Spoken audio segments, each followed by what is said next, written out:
एक दिन पहला जिहड़ा रजिस्ट्रार है वो ये कहता जी असीं इस जिहड़ा कश्मीर प्रैस क्लब है उसकी रजिस्ट्रेशन कैंसल कर रहे हैं और अगले दिन जबरदस्ती उन्होंने जिहड़े रीयल ऑफिस बीरर सी उन्होंने गिरफ्तार करके पुलिस एंटर कर दी है प्रैस क्लब और अपने जिहड़े उन्होंने स्टूज 2-4 रखे होणगे खरीदे हुए उन्होंने इंस्टॉल करते हैं कि फेसबुक मार्क ज़करबर्ग वो 10% शेयर इंडिया ने लै फलाने ढिमके वो तो जिन्हों मर्जी पोस्ट नूं ब्लॉक कर देंदे ने अकाउंट सस्पेंड कर देंदे ने सॉफ्टवेयर ही उन्होंने बदल दिता है किनियां साड़ियाँ और बाकी जिहड़े पंथप्रस्त चैनल ने उन्हां दियां पिछलियां वीडियोज़ ही गायब कर दित्तियां। यूट्यूब के उत्ते सानू सी कि भी विद इन इंडिया भावें उत्थे थोड़ी बहुत रिस्ट्रिक्शन लाण ये उन्हां दे कंट्रोल च नहीं है पर हुणे सामने आ रहा कि भी सारियां ही जिहड़े social media platform including YouTube वो बिल्कुल इन्हां दे अगे लम्मे पे हैं।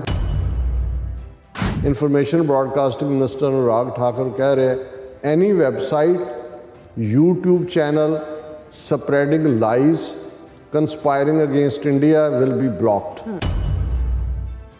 Viewers welcome back on programme. So viewers हुण आपां गलबात करन जा रहे हैं कि भारतीय हुकूमत वालों सोशल मीडिया का अगू होर गल घोटन की तैयारी हो रही है। सो भारत के information and broadcasting minister Anurag Thakur ने कहा है कि जड़ा भी वैबसाइट अते यूट्यूब चैनल भारत के खिलाफ खबरां डिस्कस करता है तो भारत विच उस दे उत्ते जिहड़ी पाबंदी लगा दी जाएगी। याद रहे अजे पिछले महीने ही भारत सरकार 20 यूट्यूब चैनल ब्लॉक किए हैं।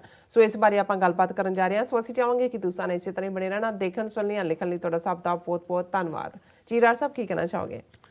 देखो कश्मीर के हवाले नाल जिथे असीं ये गल करते हैं कि किवें उहदा स्पैशल स्टेटस खत्म किया है, किवें उत्थे जर्नलिस्ट नूं टैररिस्ट कह के जेलों च डकिया होया, उन्हां च एक दी मंग तो UN के स्पैशल रैपोर्टर ने भी की है कि उन्होंने रिलीज़ किया जाए।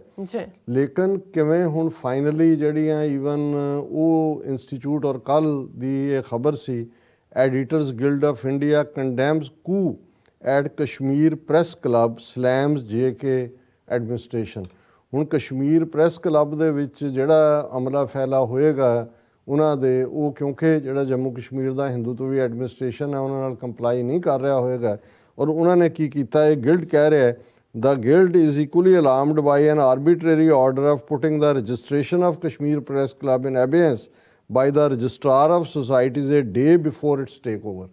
कि एक दिन पहला जिहड़ा रजिस्ट्रार है वो ये कहता जी असीं इस जिहड़ा कश्मीर प्रैस क्लब है उसकी रजिस्ट्रेशन कैंसल कर रहे हैं और अगले दिन जबरदस्ती उन्होंने जिहड़े रीयल ऑफिस बीरर सी उन्होंने गिरफ्तार करके पुलिस एंटर कर दी है प्रैस क्लब और अपने जिहड़े उन्होंने स्टूज 2-4 रखे होणगे खरीदे हुए उन्होंने इंस्टॉल करते हैं। गल मैं नहीं कह रहा, ये एडिटर्स गिल्ड कह रहा है कि इस हद तक गुंडागर्दी, क्योंकि वो बिल्कुल सेंट्रल रूल है तो यूनियन टैरीटरी बनाई हुई है, फौज नाल उन्होंने रूल कर रहे हैं, पर दूसरे पासे जिहड़ा इत्थे बैठिया भी साडी आवाज़ किवें दबाई जा रही है। क्योंकि एक पासे असीं ये कहंदे सी कि भाई फेसबुक मार्क ज़करबर्ग वो 10% शेयर इंडिया ने लै फलाने ढिमके वो तो जिन्हों मर्जी पोस्ट नूं ब्लॉक कर देंदे ने अकाउंट सस्पेंड कर देंदे ने किवें उन्हां दा सॉफ्टवेयर ही उन्होंने बदल दिता है किनियां साड़ियाँ और बाकी जिहड़े पंथप्रस्त चैनल ने उन्हां दियां पिछलियां वीडियोज़ ही गायब कर दित्तियां। पर यूट्यूब के उत्ते सानू सी कि भी विद इन इंडिया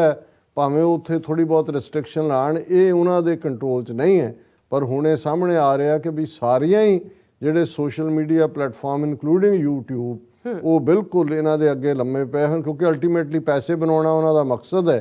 और अज दी ये मेन खबर है कि उन्हां दा information broadcasting minister Anurag Thakur कह रहे any website YouTube channel spreading lies conspiring against India will be blocked in a closely coordinated effort with intelligence agencies.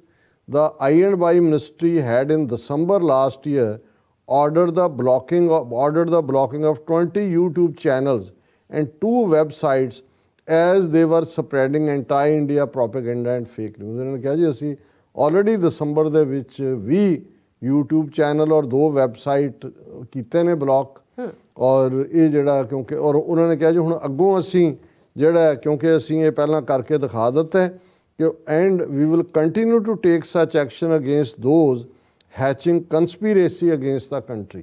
ਹੁਣ ਜੇ ਤੁਸੀਂ ਉਹਨਾਂ ਦਾ ਝੂਠ ਐਕਸਪੋਜ਼ ਕਰੋ, ਔਰ ਜਿਹੜਾ ਉਹਨਾਂ ਨੇ ਐਂਡ 'ਚ ਇਹ ਦਿੱਤਾ ਹੈ ਵੀ ਅਸੀਂ ਕਿਉਂ ਬਲੌਕ ਕੀਤੇ YouTube channel, the channels were used to post decisive content in coordinated manner on topics like Kashmir. ਹੁਣ ਜੇ ਤੁਸੀਂ ਕਸ਼ਮੀਰ ਦੀ ਗੱਲ ਕਰੋ ਤੇ ਤੁਹਾਡਾ ਵੈਬਸਾਈਟ ਉੱਡ ਜਾਏਗਾ, ਤੁਹਾਡੀ YouTube ਤੋਂ ਤੁਸੀਂ ਗਾਇਬ ਹੋ ਜਾਓਗੇ। ਇੰਡੀਅਨ ਆਰਮੀ, ਜੇ ਤੁਸੀਂ ਦੱਸੋ ਵੀ ਉਹ ਕੀ ਜ਼ੁਲਮ ਕਰ ਰਹੇ ਨੇ, ਕਿਵੇਂ ਦੌੜੇ ਨੇ ਗਲਵਾਨ ਵੈਲੀ 'ਚੋਂ ਪੂਛ ਜਿਹੜੀ ਆ ਉਹ ਚੱਡਿਆਂ 'ਚ ਦੇ ਕੇ, ਔਰ ਕਿਵੇਂ ਕੁੱਟ ਖਾ ਰਹੇ ਨੇ। ਮਾਈਨੋਰਿਟੀ ਕਮਿਊਨਿਟੀਜ਼, ਜੇ ਤੁਸੀਂ ਸਿੱਖਾਂ ਦੇ ਨਾਲ ਕੀ ਹੋ ਰਿਹਾ ਹੈ ਇਸ ਦੀਆਂ ਖਬਰਾਂ ਦਿਓਗੇ, ਈਸਾਈਆਂ ਦੇ, ਫਿਰ ਵੀ ਤੁਸੀਂ ਬਲੌਕ ਹੋ। ਰਾਮ ਮੰਦਰ ਵੀ ਤੁਸੀਂ ਇਹ ਕਿਉਂ ਕਹਿ ਰਹੇ ਹੋ ਕਿ ਜੀ ਉੱਥੇ ਇਹਨਾਂ ਨੇ ਜ਼ਬਰਦਸਤੀ ਬਣਾਇਆ।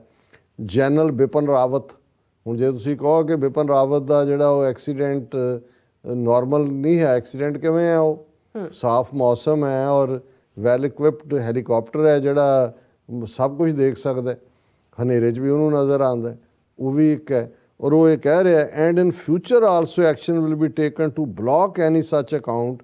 ਔਰ ਉਹਦੇ 'ਚੋਂ ਇਹ ਕਹਿ ਰਿਹਾ ਕਿ ਵੀ ਸਾਡੇ ਨਾਲ ਅਸੀਂ ਬੜੇ ਖੁਸ਼ ਹੈ ਹਾਂ ਕਿ ਵੀ I had ordered for action against them। I am happy that many big countries across the world took cognizance of it. YouTube also came forward and took action to block them। ਕਿ ਜੀ ਵੱਡੀਆਂ ਕੰਪਨੀਆਂ ਜਿਹੜੀਆਂ ਨੇ ਉਹ ਹੁਣ ਸਾਡੇ ਨਾਲ ਤਾਵਨ ਕਰ ਰਹੀਆਂ ਨੇ ਔਰ ਅਸੀਂ ਬੜੇ ਖੁਸ਼ ਹਾਂ ਔਰ ਅਸੀਂ ਹੋਰ ਵੀ ਕਰਾਂਗੇ। ਸੋ ਇਹ ਹਕੀਕਤ ਹੈ ਕਿ ਭਾਈ ਜਿਨ੍ਹਾਂ ਦਾ ਆਪਣਾ ਸੌਦਾ ਸਿਰਫ ਤੇ ਸਿਰਫ ਝੂਠ ਦਾ ਹੈ, ਗਪੌੜਾਂ ਦਾ ਹੈ, ਨਫ਼ਰਤ ਦਾ ਹੈ, ਉਹ ਜਿਹੜੀ ਉਹਨਾਂ ਨੂੰ ਕੋਈ ਚੈਲੰਜ ਸੋਸ਼ਲ ਮੀਡੀਆ ਰਾਹੀਂ ਹੁੰਦਾ ਉਹਨੂੰ ਵੀ ਉੱਥੋਂ ਦੇ ਲੋਕਾਂ ਤੱਕ ਨਹੀਂ ਪਹੁੰਚਣ ਦੇਣਾ ਚਾਹੁੰਦੇ।